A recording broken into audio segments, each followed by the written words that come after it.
परेशानी और डिप्रेशन में पड़ने की 5 वजूहात हैं। आज बताइए, मुसलमान क्या अपनी सेहत का ख्याल रखते हैं? अगर पूछा जाएगा तो मुसलमानों के जो बच्चे हैं, लोग उनकी सेहत का कोई ख्याल नहीं रखते। यहाँ तक कि लोग अपने हाथों अपनी सेहत को बर्बाद करते हैं। करोड़पति आदमी जिन्होंने अपने बंगले बनाए हुए हैं, यहाँ तक कि वो दीवारें उनको बार बार कोसती रहती हैं। वो ये चाहता है कि काश इस घर में कोई नन्हा सा बच्चा होता जिनकी किलकारी गूंजती और उनकी गूंज को सुन करके हम अपने कलेजे को ठंडक देते। बेटा मेरे सामने होता ताकि हम अपनी किसी दुख और तकलीफ को उनके साथ शेयर कर सकते थे। सिला रहमी की तालीम इसलिए दी गई है ताकि वहां से आपको मोहब्बत मिले। पड़ोसी के साथ मिल करके रहे, उनके साथ जुल्म ना हो, ये तालीम शरीयत ने इसलिए दी है ताकि वहां से आपको मोहब्बत मिले। औलाद को इंसान क्यों पसंद करता है? औलाद को इंसान इसलिए पसंद करता है क्योंकि वहां से उनको मोहब्बत मिलती है। जब मोहब्बत न मिले और कमजोर हो जाए, डिप्रेशन में पड़ने का सबसे बड़ा सबब है। जितने सारे लोग डिप्रेशन के मरीज हैं, आप ढूंढ लीजिए, ये चौथा बड़ा सबब उनकी जिंदगी में आपको मिलेगा। आप अपनी परेशानी को आज के इस दौर में अगर किसी को बताते हैं तो पता है लोग क्या करेंगे?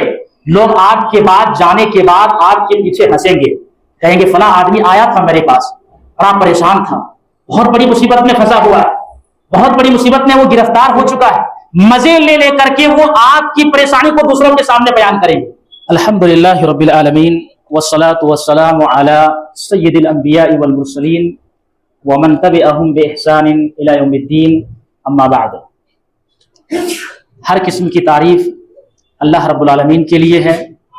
दरूद व सलाम नाजिल हो तमाम नबियों के ऊपर, बिलखुसूस हमारे और आपके प्यारे नबी जनाब मोहम्मद रसूलुल्लाह सल्लल्लाहु अलैहि वसल्लम के ऊपर। हफ्तावारी इज्तिमा और हफ्तावारी दर्स में आप सबका दिल की गहराइयों से इस्तकबाल है। सीखने, इल्म हासिल करने और उस पर अमल करने का जज्बा एक मोमिन के अंदर फितरी तौर पर कूट कूट करके भरा हुआ होता है। तो दीनी महफिलों में शरीक होना ये भी बाइस बरकत, खैर और गुनाहों की बख्शिश का जरिया है। आज का टॉपिक बड़ा अहम है। प्यारे रसूल सल्लल्लाहु अलैहि वसल्लम की 3 ऐसी दुआएं जो हर मुसलमान को याद होनी चाहिए, जो दुआएं परेशानी और डिप्रेशन के खात्मे के लिए है। तो सबसे पहले तो हम आपके सामने कुछ ऐसे रीज़न और असबाब का जिक्र करेंगे जिन असबाब की बुनियाद पर एक इंसान परेशानी में मुब्तला होता है या डिप्रेशन में मुब्तला होता है। अगर आज के इन हालात का जायजा लिया जाए तो पता ये चलेगा कि अक्सर लोगों का हाल ये है कि वो किसी न किसी एतबार से किसी परेशानी में मुब्तला हैं या डिप्रेशन के वो शिकार हैं। जब एक आदमी डिप्रेशन और परेशानी में मुब्तला हो जाता है तो जहनी उलझन और मुख्तलिफ किस्म की परेशानियों में और अंदर चला जाता है, जिसकी बुनियाद पर इंसान अपने आप को एक बोझ महसूस करने लगता है और वो ऐसे रास्ते को तलाश करता है जिन रास्तों पर चल करके वो इस डिप्रेशन और इस परेशानी से निजात पा सके। हमारी शरीयत ऐसी तमाम चीज़ों के लिए भी इलाज पेश करती है, ट्रीटमेंट देती है शरीयत, लेकिन हकीकी मानों में दिल से उसे एक्सेप्ट करने वाला होना चाहिए, सिद्क दिल से उसे कबूल करने वाला होना चाहिए। तो आज के हालात में अगर देखें तो अक्सर लोग किसी न किसी परेशानी में मुब्तला है और वो ये चाहते हैं कि इस परेशानी से हम कैसे निकलें, इसका इलाज क्या है। तो शरीयत ने कुछ दुआएं बताई हैं जिसका जिक्र मैं आपके सामने 3 दुआएं सिखाऊंगा। कुछ असबाब पर पहले इंशाअल्लाह बात होगी कि आदमी परेशानी में मुब्तला होता क्यों है। परेशानी और डिप्रेशन में पड़ने की 5 वजूहात हैं। हर एक आदमी उसको याद रखेंगे। कितने वजूहात हैं? कुल 5 वजूहात हैं, 5 असबाब हैं। फिर मैं आपसे एक मरतबा उसे दोहराऊंगा। नंबर 1, सबसे पहला सबब किसी भी परेशानी और डिप्रेशन में पड़ने का यह है कि आदमी के अंदर रूहानी कमजोरी हो, ईमानी कमजोरी हो, अल्लाह से उसका ताल्लुक कमजोर हो और अल्लाह रब्बुल आलमीन से ताल्लुकात कमजोर होता जा रहा हो। अल्लाह रब्बुल आलमीन के ऊपर यकीन, भरोसा, तवक्कुल और जिस तरीके से उसका ईमान मजबूत होना चाहिए वैसा ना हो। तो आदमी जब अपने आप को अल्लाह से दूर करता है, यकीन, भरोसा, ये सारी चीजें जब खत्म होने लगती हैं तो इंसान ऐसी चीजों में मुब्तला होता है कि सुकून उसकी जिंदगी में खत्म हो जाता है, खौफ सताने लगता है और खौफ के साए में वो जिंदगी गुजारने लगता है।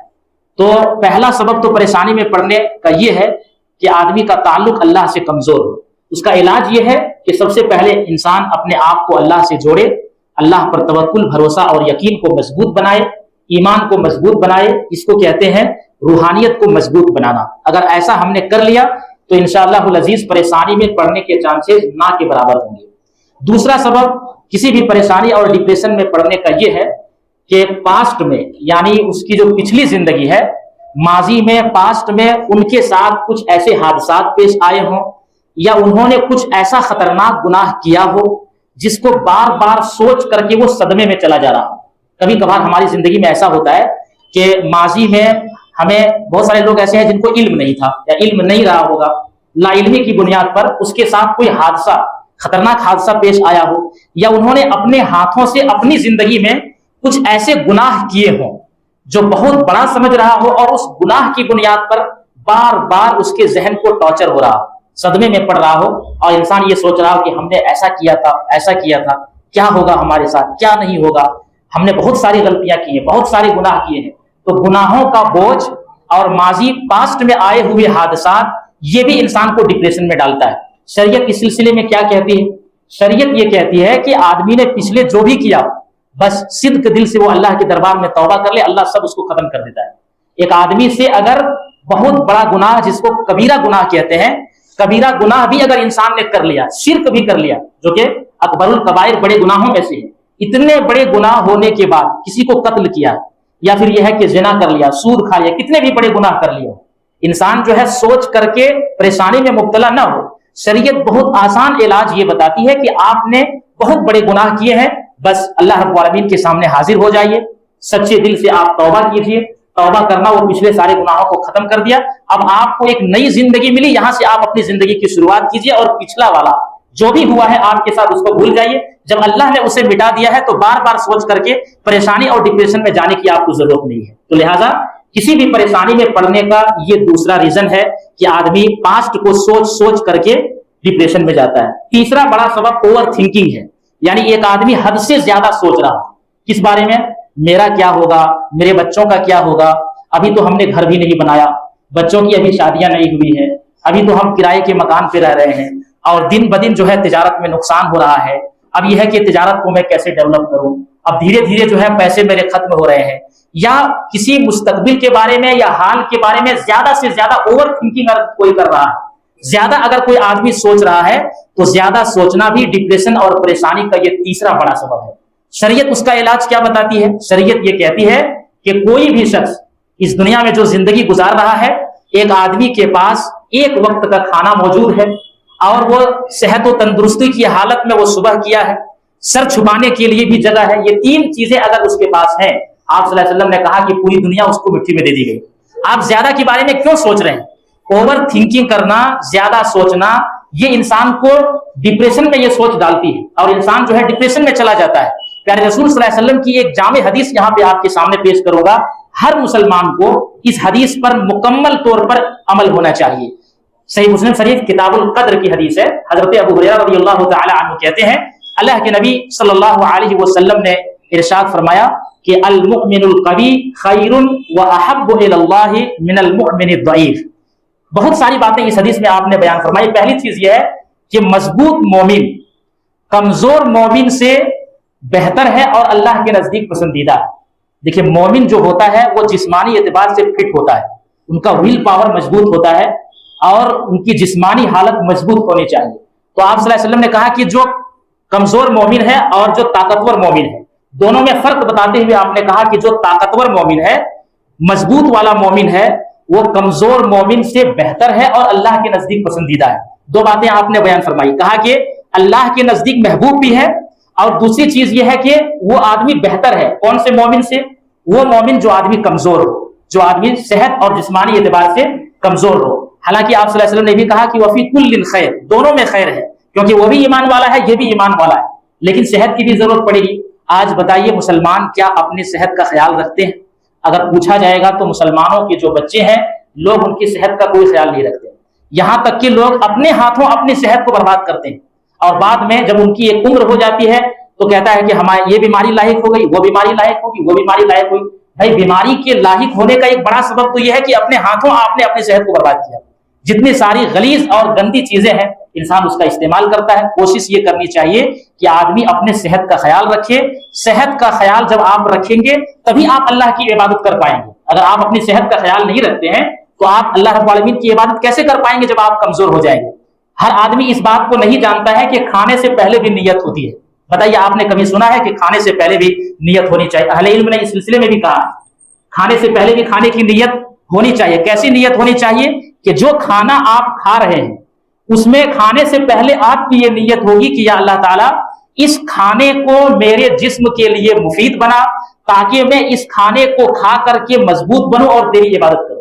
ये खाने की नियत अहले इल्म ने बयान किया है कि आदमी जब खाने के लिए बैठे तो खाने से पहले ये नियत उसकी होनी चाहिए कि जो फूड और जो ग़िज़ा आपके सामने मौजूद है, जो खाना, उसमें उससे पहले आप ये नियत कर लें कि अल्लाह रब्बुल आलमीन ये जो खाना मैं खा रहा हूं या खाने जा रहा हूं मेरे जिस्म के लिए इसे मुफीद बना, ताकि मेरे जिस्म में पहुंचने के बाद ये ताकतवर ताकत पैदा करे और उसकी बुनियाद पर मैं तेरी इबादत कर सकूं। ये होना चाहिए। लेकिन लोग अल्लाह की इबादत के लिए नहीं खाते, बल्कि ऐश मौज के लिए खाते हैं, ऐशो इशरत के लिए खाते हैं, अपनी जबान की लज्जत के लिए खाते हैं। खाने का भी एक कॉन्सेप्ट है। तो आप सल्लल्लाहु अलैहि वसल्लम ने कहा कि जो मजबूत मोमिन है वो कमजोर मोमिन से बेहतर भी है और अल्लाह के नजदीक पसंदीदा भी है, हालांकि दोनों में खैर है। फिर आपने कहा कि इहरिस अला मा यनफउका वस्तईन बिल्लाह। प्यारे रसूल सल्लल्लाहु अलैहि वसल्लम फरमाते हैं कि जो भी तुम्हें फायदा पहुंचाए उसकी तुम हिर्स रखो, उसकी कोशिश करो। दुनियावी एतबार से जो आपके लिए फायदा है, जैसे कमाने और इसी तरह से खाने के जराए हैं, जरिए माश है, ऐसी तमाम चीजों में जो तुम्हें फायदा पहुंचाए ऐसी चीजों की तुम कोशिश करो और साथ में वस्तईन बिल्लाह, अल्लाह रब्बुल आलमीन से मदद भी तलब करो। तो अल्लाह रब्बुल आलमीन से मदद भी तलब करना, और कहा कि वला ताजिज, तुम्हें थक हार करके बैठना नहीं है। एक आदमी कहेगा कि मैं ये काम कर रहा हूं, नहीं हो रहा है, कोशिश भी कर रहा हूं, नहीं हो रहा है, तो आदमी उसको गिव अप न करे, छोड़े ना, बल्कि कहा कि थक हार करके बैठना नहीं है। फायदा तुम्हें पहुंचा रहा है ना, फायदा वो चीज पहुंचा रही है तो तुम्हें चाहिए कि उसमें थक हार करके ना बैठो, बल्कि उसमें कोशिश करो, वला ताजिज। और उसके बाद आप सल्लल्लाहु अलैहि वसल्लम ने कहा व इन असाबका शैउन फला तकुल लौ अन्नी फअलतु काना कज़ा व कज़ा। अगर तुम्हारी जिंदगी में कोई हादसा पेश आता है तो तुम कभी ये ना कहना कि काश मैंने ये किया होता तो ऐसा होता। ये आपको नहीं कहना है, बल्कि क्या कहना है, वलाकिन कुल क़दरुल्लाहि व मा शाअ फ़अला। लेकिन तुम्हें ये कहना है कि वलाकिन कुल, तुम्हें ये कहना है क़दरुल्लाहि व मा शाअ फ़अला। अल्लाह रब्बुल आलमीन ने जो तकदीर में लिख दिया था वो हुआ, और जो अल्लाह ने चाहा वही हुआ, जो अल्लाह ने किया वही हुआ। ये हमें और आपको कहना है। फ़इन्ना लौ तफ्तहु अमल शैतान, इसलिए कि अगर कोई किसी काम में लगा रहा है वो असल में शैतान के दरवाजे खोल रहा है। तो ये हदीस एक मुसलमान की जिंदगी के लिए एक राज को ये हदीस खोलती है और एक उसूल मुतय्यन करती है कि आपको जिंदगी कैसे गुजारनी है। जिंदगी ऐसी गुजारनी है कि आपको ओवर थिंकिंग नहीं करना है, बहुत ज्यादा आपको सोचना नहीं है। अगर आप बहुत ज्यादा सोचते हैं तो उसके सिलसिले में क्या होगा कि आदमी परेशानी और डिप्रेशन के शिकार होगा। चौथा बड़ा सबब डिप्रेशन और परेशानी की जो बताई जाती है वो ये है मोहब्बत की कमी। देखो, इंसान को अल्लाह ने जो डिजाइन किया है, पैदा किया है, तो इसकी इंसान की फितरत में ये चीज अल्लाह ने रख दी है कि ये मोहब्बत को चाहता है। इंसान ये चाहता है कि अच्छी बात करने वाला उनके पास कोई मौजूद हो, या दिल अगर गुबार आलूद हो चुका हो, भारी हो, किसी मुसीबत में वो पड़ा हुआ हो, तो सामने वाले को कुछ वो बता सके ताकि अपने दिल को हल्का कर ले। या वो ये चाहता है कि कोई उनकी बात सुने, सुनाए, समझे। इस तरह से अल्लाह रब्बुल आलमीन ने लोगों को पैदा किया, ये फितरत का तकाजा है। मेरे भाई, अगर मोहब्बत में कमी हो जाए तो डिप्रेशन में पड़ने का सबब है। और मैं एक लफ्ज में अगर ये बात कहूं तो आप इस बात को हमेशा नोट करेंगे कि आजकल जितने सारे लोग डिप्रेशन के मरीज हैं उनका सबसे बड़ा सबब यही है कि उनको मोहब्बत उनके घर वालों की तरफ से नहीं मिल रही है। इंसान कैसे प्लान करता है, बच्चे मुझे सिर्फ 2 चाहिए, बच्चे सिर्फ 2 चाहिए, उसके बाद इंसान फुल स्टॉप लगाता है। हालांकि अगर वो ऐसा कर रहा है तो गोया कि अल्लाह की तखलीक को बदलने की कोशिश कर रहा है। एक बेटा हुआ, एक बेटी हुई, उसके बाद ये हुआ कि पढ़ा लिखा करके बेटी शादी करके चली गई, बचा बेटा, बेटे की भी शादी हो गई। अब बेटे को भी उन्होंने इतना पढ़ाया कि उनको हाई फाई नौकरी मिल गई किसी और सिटी में। अब वो क्या है, उनकी शादी हो गई, बीवी उड़ा करके लेके चली गई कि जहां हमारे जॉब है वहां पे हम जा करके रहेंगे। और उसके बाद जो है घर को वो छोड़ता है और छोड़ करके बीवी बच्चे के साथ दूसरे सिटी में जाकर के शिफ्ट हो जाता है। करोड़पति आदमी जिन्होंने अपने बंगले बनाए हुए हैं, माँ और बाप उनकी उम्रें 50-60 के करीब हो गई है, किसी की हो भी गई है, ऊपर चल रहे हैं, यहां तक कि वो दीवारें उनको बार बार कोसती रहती हैं। वो ये चाहता है कि काश इस घर में कोई नन्हा सा बच्चा होता जिनकी किलकारी गूंजती और उनकी गूंज को सुन करके हम अपने कलेजे को ठंडक देते।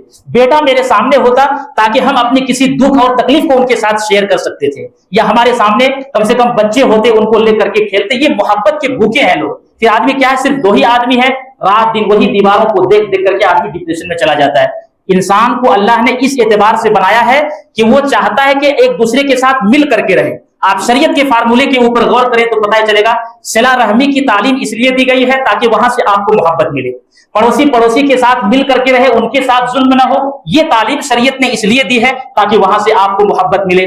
میاں بیوی اور بچے زیادہ پیدا کرنے کی تعلیم اس لیے دی گئی ہے تاکہ بھائی گھر بھرا ہوا رہے، وہاں سے آپ کو محبت ملے۔ اولاد کو انسان کیوں پسند کرتا ہے؟ اولاد کو انسان اس لیے پسند کرتا ہے کیونکہ وہاں سے ان کو محبت ملتی ہے۔ جب محبت نہ ملے اور کمزور ہو جائے، ڈپریشن میں پڑنے کا سب سے بڑا سبب ہے۔ جتنے سارے لوگ ڈپریشن کے مریض ہیں آپ ڈھونڈ لیجئے، یہ چوتھا بڑا سبب ان کی زندگی میں آپ کو ملے گا۔ پانچواں اور آخری بڑا سبب ڈپریشن میں پڑنے کا، کچھ ذہنی بیماریاں ہو سکتی ہیں، جسمانی بیماریاں ہو سکتی ہیں، ہارمونز کی کمی ہو سکتی ہے، اس سے کوئی آدمی انکار نہیں کر سکتا ہے۔ آدمی فزیکلی طور پر بھی ڈاکٹر سے کنسلٹ کرے اور علاج و معالجہ کرے، اس کی وجہ سے بھی انسان ڈپریشن میں جاتا ہے۔ لیکن بنیادی طور پر 4 بڑے اسباب جو شروع کے بیان کیے گئے ہیں، یہ اس کی زندگی سے کنیکٹڈ ہوتی ہے۔ اور اس کے بعد جو آخری سبب ہے، ہو سکتا ہے جسم میں کوئی ایسی بیماری آ گئی ہو یا کوئی ایسا مسئلہ پیش آیا ہو فزیکلی طور پر، جس کی بنیاد پر انسان ڈپریشن میں چلا گیا ہو۔ تو یہ 5 بڑے اسباب ہیں ڈپریشن میں چلے جانے کے۔ آپ کو یاد ہوا یا یاد نہیں ہوا؟ میرے خیال سے باتیں یاد ہوئی ہونی چاہیے۔ اب ایک شخص ڈپریشن میں چلا گیا ہے تو ڈپریشن میں جانے کے بعد اس کے لیے 3 دعائیں ہر مسلمان کو یاد ہونی چاہیے۔ ابھی انشاءاللہ ریکارڈ بھی ہو رہا ہے، اس میں بھی آپ دیکھ کر کے یہ دعا یاد کر لیں گے۔ بہت سارے لوگوں کو پوسٹر دیکھنے کے بعد یہ فرمائش ہوئی کہ آپ اس کو ریکارڈ کر کے بھیج دیں، ہم لوگ دور رہتے ہیں، شریک نہیں ہو سکتے ہیں، تو لہٰذا یہ چیز انشاءاللہ آپ کو بھیج دی جائے گی۔ تو 3 ایسی دعائیں آپ کو بتاؤں گا۔ سب سے پہلی دعا آئیے دیکھتے ہیں۔ آپ صلی اللہ علیہ وسلم دکھ، تکلیف، پریشانی کے وقت یہ دعا پڑھا کرتے تھے۔ آپ صلی اللہ علیہ وسلم دکھ، تکلیف اور پریشانی کے وقت یہ دعا پڑھا کرتے تھے، لا الہ الا اللہ العظیم الحلیم، لا الہ الا اللہ رب العرش العظیم، لا الہ الا اللہ رب السماوات ورب الارض ورب العرش الکریم۔ میں سمجھتا ہوں ڈپریشن سے نکلنے کے لیے یا کسی بھی دکھ، تکلیف اور پریشانی سے نجات پانے کے لیے اس سے بڑی دعا اور کوئی نہیں ہو سکتی۔ اس میں انسان اپنی حاجت مانگنے سے پہلے صرف اللہ کی تعریف کر رہا ہے، اللہ کی حمد اور اس کی ثنا بیان کر رہا ہے۔ اور یاد کر لیجئے، جب کوئی آدمی اللہ کی تعریف کرتا ہے، اللہ کی حمد اور ثنا پیش کرتا ہے، تو اللہ رب العالمین اسے ہر غم سے نجات دیتا ہے، اللہ رب العالمین ہر پریشانی سے اسے نجات دیتا ہے۔ کسی بھی قسم کی مشکلات میں اگر پھنسا ہوا ہو، اللہ اسے نجات دیتا ہے۔ اس میں وہی چیز بیان کی گئی۔ آپ صلی اللہ علیہ وسلم کیا پڑھتے تھے؟ لا الہ الا اللہ العظیم الحلیم، اللہ کے سوا کوئی معبود برحق نہیں، وہ عظمت والا اور بردبار حلیم ہے۔ 2 صفتیں، ایک العظیم اور ایک الحلیم، 2 صفتیں اللہ تعالیٰ کی اس میں بیان کی گئی کہ اللہ کے سوا کوئی معبود برحق نہیں ہے۔ وہ اللہ کون ہے؟ وہ عظمت والا ہے۔ اللہ کون ہے؟ اللہ الحلیم ہے، بردبار ہے۔ پہلی چیز۔ دوسری چیز یہ بیان کی گئی، لا الہ الا اللہ رب العرش العظیم، اللہ کے سوا کوئی معبود برحق نہیں، وہ عرش عظیم کا رب ہے۔ اللہ رب العالمین کا عرش 7ویں آسمان کے اوپر ہے جو بہت بڑا ہے، اس عرش پر اللہ رب العالمین مستوی ہے، اور اس کا رب کون ہے؟ اللہ رب العالمین ہے۔ اللہ کی تعریف آپ دیکھیے کہ کیسے کی جا رہی ہے۔ اللہ رب العالمین کے سوا کوئی معبود برحق نہیں، وہ عرش عظیم کا رب ہے۔ پھر اس کے بعد تیسرے نمبر پہ ہے لا الہ الا اللہ رب السماوات ورب الارض ورب العرش الکریم، اللہ کے سوا کوئی معبود برحق نہیں، جو آسمانوں کا رب ہے، زمین کا رب ہے اور عرش کریم کا رب ہے۔ ظاہر سی بات ہے، آسمانوں کا رب اللہ، زمینوں کا رب اللہ، عرش عظیم کا رب، عرش کریم کا رب اللہ۔ تو اس دعا میں اللہ کے نبی صلی اللہ علیہ وسلم نے یہ بتایا کہ اللہ کے رسول صلی اللہ علیہ وسلم کسی بھی پریشانی، مشکلات کے وقت میں اس دعا کا اہتمام کرتے تھے۔ اگر کوئی آدمی کسی بھی قسم کی پریشانی میں مبتلا ہے یا ڈپریشن کے وہ شکار ہے، کثرت سے اس دعا کا ورد کریں، کثرت سے اس دعا کو پڑھیں، اللہ کی قسم اللہ رب العالمین ڈپریشن کی بیماری سے اسے نجات دے گا، اللہ رب العالمین ہر قسم کی پریشانیوں سے اسے نجات دے گا۔ دوسری دعا جو کہ بہت مختصر ہے، اور تیسری دعا تو اس سے بھی مختصر ہے۔ دوسری دعا یہ سنن ابو داؤد کی صحیح حدیث ہے، اللہ کے نبی صلی اللہ علیہ وسلم نے دعا سکھائی، کہا دعوات المکروب، مکروب پریشان حال، ڈپریشن کے شکار، کسی بھی قسم کی مصیبت اور تکلیف میں مبتلا آدمی، کہا مکروب وہ آدمی جو کسی قسم کی پریشانی میں مبتلا ہوا ہو، ڈپریشن کی بیماری میں مبتلا ہوا ہو، یا اسی طرح سے وہ اپنے آپ کو انکمفرٹیبل محسوس کر رہا ہو، یا ان کی جسمانی یا ان کے مالی اور اولاد میں کسی بھی قسم کی پریشانی آئی ہوئی ہو، ہر قسم کے مکروب اور پریشان آدمی کے لیے چاہیے کہ وہ یہ دعا پڑھیں، اس دعا کا اہتمام کریں. اللہم رحمتک ارجو فلا تکلنی الی نفسی طرفۃ عین واصلح لی شأنی کلہ لا الہ الا انت. بہت عظیم دعا ہے. آپ صلی اللہ علیہ وسلم نے کہا کہ مکروب آدمی جو پریشان حال ہے وہ اس دعا کا اہتمام کریں. کہا کہ پیارے رسول صلی اللہ علیہ وسلم نے اللہم رحمتک ارجو، اے اللہ میں تیری رحمت کا امیدوار ہوں. اللہم رحمتک ارجو فلا تکلنی الی نفسی طرفۃ عین، اے اللہ رب العالمین مجھے پلک جھپکنے کے برابر بھی میرے نفس کے حوالے نہ کر. وَأَصْلِحْ لِي شَأْنِي كُلَّهُ، میرے تمام معاملات کو تو درست کر دے، جتنے سارے معاملات چل رہے ہیں سب ٹھیک کر دے. لا الہ الا انت، تیرے سوا کوئی معبود برحق نہیں. میرے بھائیوں، یہ دعائیں جو آپ کو بتائی جا رہی ہے اس میں انسان ہر پریشانی میں اللہ سے مانگ رہا ہے. ایک بات آپ اچھے سے جان لیجئے، آپ اپنی پریشانی کو آج کے اس دور میں اگر کسی کو بتاتے ہیں تو پتا ہے لوگ کیا کریں گے؟ لوگ آپ کے بعد جانے کے بعد آپ کے پیچھے ہنسیں گے، کہیں گے فلاں آدمی آیا تھا میرے پاس، بڑا پریشان تھا، بہت بڑی مصیبت میں پھنسا ہوا ہے، بہت بڑی مصیبت میں وہ گرفتار ہو چکا ہے. مزے لے لے کر کے وہ آپ کی پریشانی کو دوسروں کے سامنے بیان کریں گے. اور یاد کر لیجئے معاشرے کی ایسی سچائی جو کھول کر کے آپ کے سامنے بیان کر رہا ہوں، آپ کسی اپنی ایک پریشانی کو کسی کے سامنے بتا کر کے دیکھیں، آپ وہاں سے چلے جائیں گے دوسروں کے سامنے وہ آپ کے بارے میں بتائیں گے آیا تھا فلاں آدمی، بڑا پریشان تھا، اس مصیبت میں مبتلا ہو چکا ہے، اس پریشانی میں وہ مبتلا ہو چکا ہے. میرے بھائیوں، لوگ پہلے آپ کی مصیبت پوچھیں گے اور آپ کے جانے کے بعد وہی کہے لگا کر کے دوسروں کے سامنے پیش کریں گے. آپ کو مانگنا ہے، کسی سے کوئی التجا اور فریاد نہیں، سیدھا آپ رب کے دربار کو پکڑیے، رب کے سامنے کھڑے ہو جائیے، مانگیے اللہ رب العالمین سے، یا اللہ میں لاچار ہوں، یا اللہ میں بے بس ہوں، مصیبت اور پریشانیوں میں پھنس چکا ہوں، یا اللہ رب العالمین کوئی راستہ نظر نہیں آ رہا، یہ سارے مشکلات کھڑے ہو چکے ہیں، پرابلم میں یا اللہ رب العالمین گرفتار ہو چکا ہوں، یا اللہ رب العالمین کہیں پر کوئی راستہ نظر نہیں آ رہا ہے، یا اللہ رب العالمین تیرا ہی سہارا ہے، تو ہی مدد کر سکتا ہے، تو ہی مدد کو نازل کر سکتا ہے. یہ بکھرے ہوئے حالات اور مسائل کو یا اللہ رب العالمین تو ہی ٹھیک کرے گا، یہ سارے مسائل کو اللہ تو ٹھیک کر دے. تو انسان جب پریشانی میں مبتلا ہو اور اس دعا کا اہتمام کرے، اللہم رحمتک ارجو فلا تکلنی الی نفسی طرفۃ عین واصلح لی شأنی کلہ لا الہ الا انت، اللہ تعالیٰ اس کے سارے معاملات کو درست کر دیتا ہے. تیسری اور آخری دعا جو ہر مسلمان کو یاد ہونی چاہیے، یہ بھی ابو داؤد شریف کی حدیث ہے، حضرت اسماء بنت امیس رضی اللہ عنہا کہتی ہیں آپ صلی اللہ علیہ وسلم نے فرمایا کیا میں تمہیں مصیبت میں اور پریشانی کے وقت میں پڑھنے کے لیے کوئی دعا نہ سکھا دوں، ایسے کلمات نہ بتا دوں جو مصیبت اور پریشانی کے وقت میں تم پڑھو. آپ صلی اللہ علیہ وسلم نے سکھایا، بہت مختصر دعا ہے، اللہ اللہ ربی لا اشرک بہ شیئا، 2 بار بولنا ہے، اللہ اللہ، اللہ اللہ کون ہے؟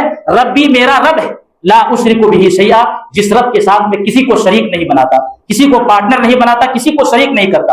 جو آدمی یہ دعا پڑھے گا مصیبت کے وقت میں، پریشانی کے وقت میں، ڈپریشن اور اس طرح کی بیماریوں میں کسی بھی قسم کی گرفتار ہو چکا، کسی بھی قسم کی مصیبت میں وہ گرفتار ہو چکا ہو، پیارے رسول صلی اللہ علیہ وسلم نے یہ دعا سکھایا کہ جو آدمی اس دعا کو پڑھے گا اس کی پریشانی ختم ہو جائے گی. تو یہ 3 دعائیں ہیں پریشانی کے وقت میں پڑھنے کی، ہر مسلمان کو یہ تینوں دعائیں یاد ہونی چاہیے. ہم دعا کرتے ہیں اللہ رب العالمین سے کہ یا اللہ رب العالمین جتنی ساری باتیں آج کے اس درس میں بتائی گئی ہیں، یا اللہ رب العالمین ہم سب کو اس پر عمل کرنے کی توفیق عطا فرمائے، آمین.